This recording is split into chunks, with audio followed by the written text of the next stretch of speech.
beautiful people, tribe of many colors. Thank you, thank you, thank you for being here. I just got out of meditation right now, and I have a message I wanted to bring through, but I'll back up a little bit and talk about how I came to the message in the first place. So I did this piece here, that piece there in the video previously, called The Gathering. And when I did that piece, I didn't know what I was going to be painting. I had no intention to paint that. I actually had an image of like this, just this scene of this kind of world coming out of the water. And as I started kind of setting the background to paint that, I ended up painting this instead. And I just flowed with it because I understand that the creative process is not one that you can control. So I just kind of flowed with it and let it come through. After I painted it, I meditated on it for a bit about what it meant for the ancient ones to be kind of gathering and coming back. And what I been tapping into as energy the last couple of days is the energy of Kali Ma. And Kali Ma, from the little that I know so far, is a Hindu goddess of creation and destruction. And I'm telling you, when I tapped into her energy, it was pure fire. I mean, it was fierce, it was warrior, it was highly sexual. It was very, very strong sexual energy, but not in a way that is portrayed as demeaning or degrading or lustful. She had a lot of lust, but it was like the lust was an energy that was driving her to her goals. She wasn't lusting for anyone, anything, because she is everything. But she carried within her what we would describe as a lust, but it was just a very strong passion and desire to carry forth her purpose. That's where the energy of what we would perceive as lust, that's where it was centered when I tapped into it. It was just the energy of meeting her purpose, and she was driving herself there. You know, that I saw her on just this carriage, and it's like I panned into her, and she was black, and then I panned kind of from the side of her to the front of her face, and she was almost blue. And I tapped into this before I looked up anything about Kali Ma, and it did describe her as being blue-black in the article I read. I'll try to leave it in the description box or tag it in the video. But she was driven by her sexual energy, but it was sexual energy that was in its origin state. So it wasn't degraded, it wasn't depleted, it wasn't imbalanced. This is pure creative sexual energy without any imbalance whatsoever. So this is at its highest consciousness. And that looks completely different than what we've seen. You know, what we've seen as sexual energy and sexual power is kind of been given a very limited perspective, especially in media. But I had to go into meditation to dig a little further with that. But the little that I tapped into from Kali Ma, I took into meditation today. And when I went into meditation today, it's like I saw all the ancient ones gathering. So these are all the wise masters, or what we call masters, all the people from every ancient text, you know, every folklore, every mythology, We're talking dragon beings, fairies, we're talking Greek gods, we're talking about Yeshua, all the great masters that we've ever known of in our consciousness are all available for us to tap into. And the reason there were so many of them is not that one particular expression of a master or ascended one is right or wrong. It's they're all available to us from all different walks of life, from all cultures, from all different texts. They're available to us as teachers. Now, the expression of the many of them is still one expression, because every single master, ascended one, spiritual being, elemental, dragon, whatever you feel drawn to, they all carry the same wisdom, because there's only one wisdom. There is only one wisdom. There are many expressions of wisdom. And so all of these beings, be they real or unreal, right? Whether you believe they're created or not, they're real in that they exist in our consciousness. Once it's in the consciousness, it's real. So there's no need to go back and forth with whether or not this being really existed or this being really existed. Once it's in the collective consciousness, it's real. And what that means is, beyond whether they are physically real, mythologically real, right? Mental construct, it doesn't matter. It's the wisdom and the perspective that they have about life that is the only real thing we need to tap into. The energy and the wisdom they bring forward is the only thing that we need to worry about. We don't need to get lost in the details of who the person was and who they belong to. They belong to all of us. All the wise masters belong to all of us. All the mythological beings belong to all of us. All the sacred symbols belong to all of us, because we are all one being in multiple expressions. So if I go off and I experience something in this way and I create an entire structure and belief system around it, it's still yours. It still belongs to all of us, because it is just a representation of the whole finding its expression, right? And possibly its own personal identity. But all the information it has still belongs to the whole, because there was only ever one thing that expressed itself in many different ways. So we're just looking at the same thing from different angles, right? And then we give it different names, and then we try to separate it and says, well, now it's not this and it's not this, when in fact they're all the same thing. And what it all does is it helps us to understand the whole even more. It's like the whole is looking at its parts, and the parts are looking at themselves, but still trying to see the whole. So what we have basically is everything looking at everything from all different angles. From the outside looking in, from the inside looking out, looking at the pieces. We're all moving, and taking shape to not just realize ourselves as the whole, but also to expand as the whole.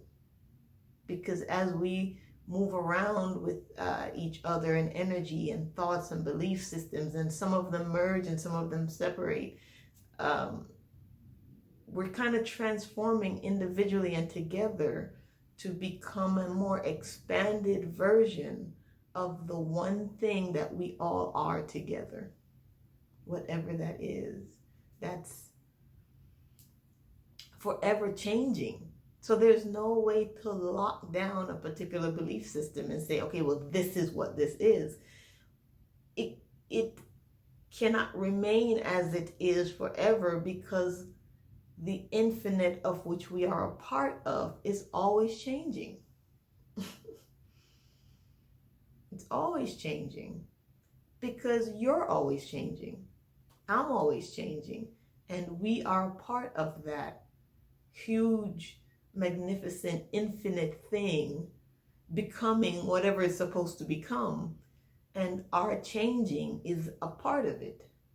So the moment one piece of the puzzle changes, the entire structure changes.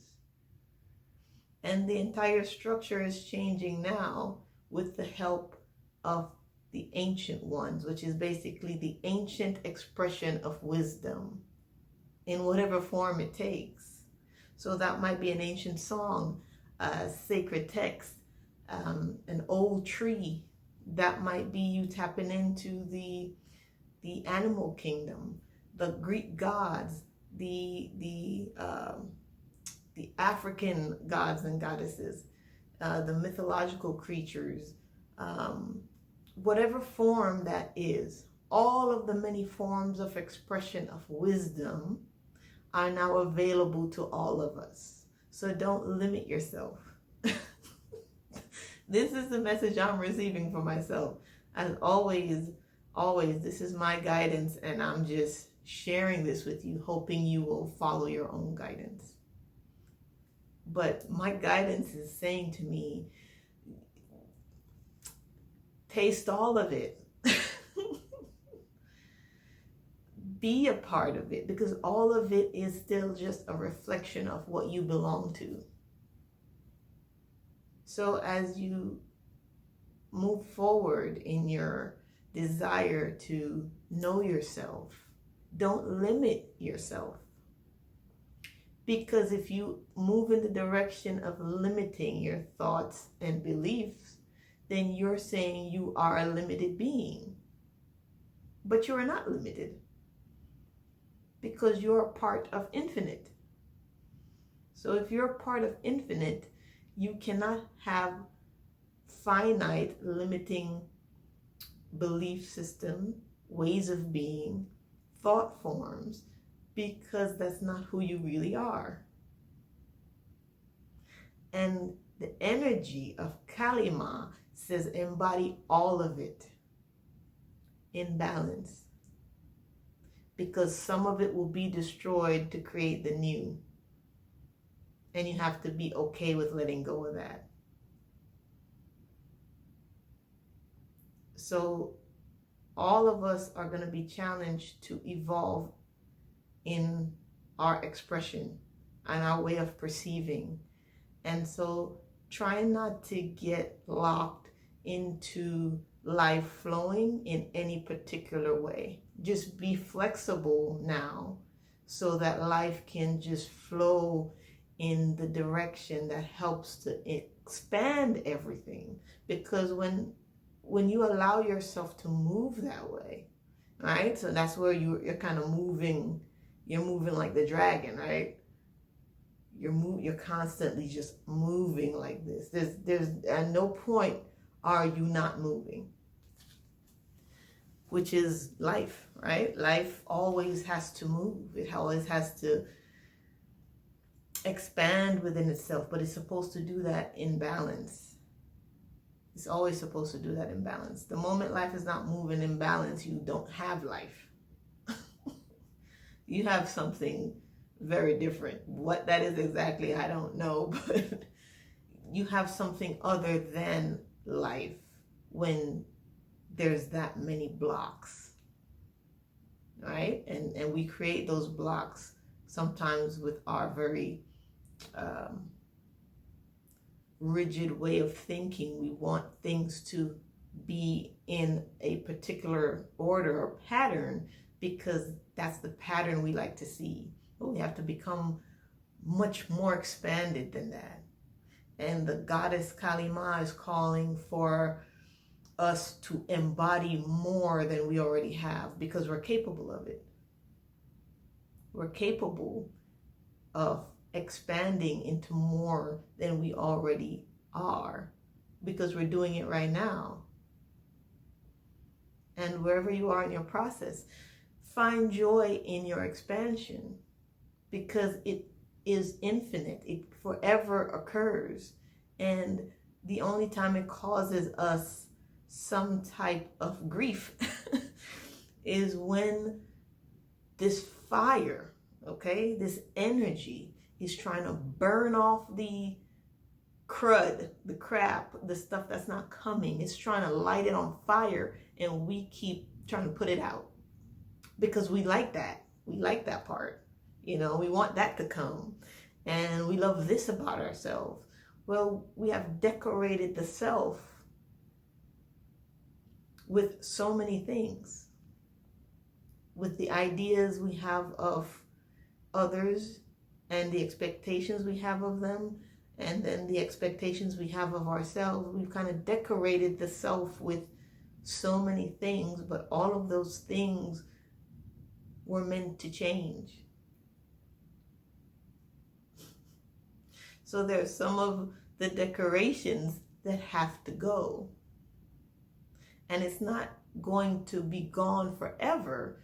It's just going to evolve in the way it is. So don't think you're losing anything. When you enter into this shift fully, you don't lose anything. You cannot lose anything because you are everything. It's just that everything you are comes back to balance, comes back to wholeness, comes back to deeper understanding that destruction is creation. And the only destruction we need to focus on, right? If you want to even call it focus, it's not even that we're focusing on it, it's that we're aware of it. We don't need to be distracted with the destruction of the external, because if you don't understand your own internal destruction, then the external destruction is scary, right? But your internal destruction says, let go, transform, transmute all of what you have decorated yourself and your identity with, so that you can become a new person, and be okay with that. And when we are okay with that, then we see the external destruction very differently, from higher perspective,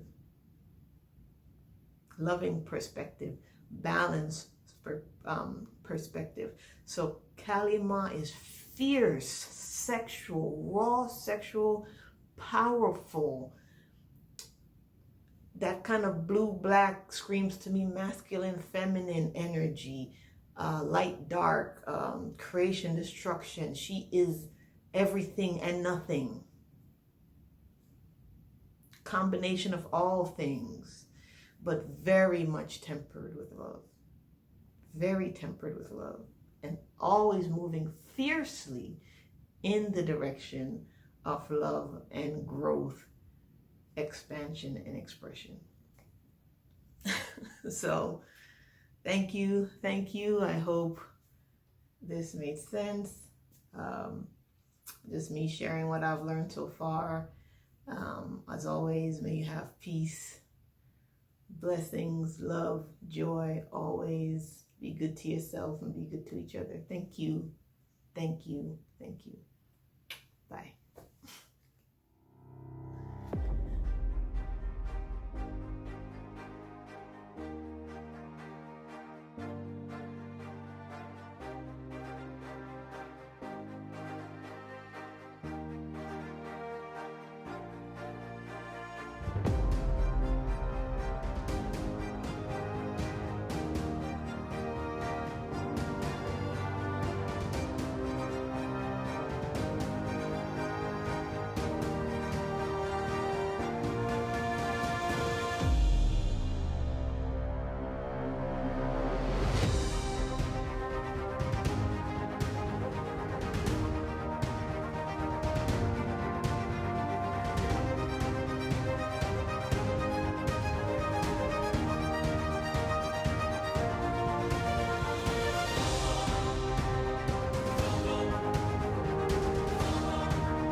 on.